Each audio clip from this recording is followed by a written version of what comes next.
அல்லாஹ்வும் அல்லாஹ்வுடைய ரசூலும் சொல்றத அப்படியே ஏற்றுக்கொள்வதற்கு பேர் நஃப்ஸே முத்மஇன்னா.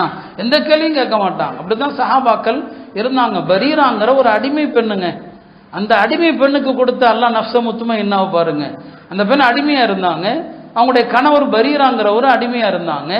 இந்த பரீராவுக்கு விடுதலை கிடைச்சிருச்சு. முதல்ல கணவன் மனைவி 2 பேரும் அடிமையா இருக்கும்போது மனைவிக்கு முதல்ல விடுதலை கிடைக்குதுன்னு வைங்க, அந்த பெண்மணி தன்னுடைய அடிமை கணவனை விட்டும் பிரியலாம். அந்த அம்மா நினைச்சா பிரியலாம்.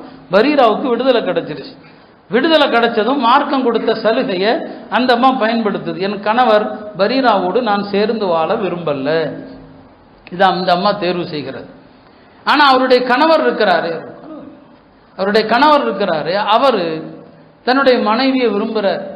யாரார்ட்டையோ போய் சிபாரிசு கேட்கிறார், மனைவி என்னை விட்டு பிரிய போறாங்க, சிபாரிசு பண்ணுங்கன்னு சொல்லி. பெருமானாரும் பார்க்குறாங்க, பரீரா உடைய கணவர் முகீஸ் அவர் பேர், அவர் தெருவா அழுதுகிட்டே போறார். ஐயோ என் மனைவி என்னை விட்டு பிரிய போறாங்களேன்னு சொல்லி நிமிஷலாசலம் அவங்களும் ஏமா அவரோடு சேர்ந்து வாழலாமே அப்படின்னு சொல்றாங்க. இந்த அம்மாவுடைய அறிவை பாருங்க, ஒரே வார்த்தை தான் கேட்டாங்க, யார சொல்லலாம், இது ஆலோசனையா உங்களுடைய கட்டளையான்னு கேட்குறாங்க. கட்டளையா இருந்தால் என்னால் மீற முடியாது, நான் என் கணவரோடு வாழ்றேன். இல்லைம்மா இது கட்டளை இல்லை, ஆலோசனை தான். அப்படியானால் அவர் எனக்கு தேவையில்லை.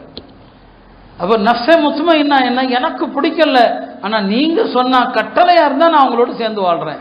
ஏன்னா நீங்க அல்லாஹ்வுடைய ரசூல், உங்களுடைய கட்டளையை நடமீற முடியாது.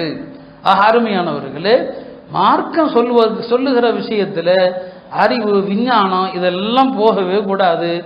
ஏவக்கூடியவன் அல்லாஹ், எத்தி வைக்கக்கூடியவன் அல்லாஹ்வுடைய தூதர், கட்டுப்படுவது நாம். இந்த 3 விஷயம்தான் மார்க்கம். அவ்வளவுதான், நமக்கு வேற எந்த பேச்சுக்கும் இங்க இடமே கிடையாது. நஃப்ஸே முத்மஇன்னா என்பது அல்லாஹ் சொல்வதை அப்படியே நம்பணும். அருமையானவர்களே.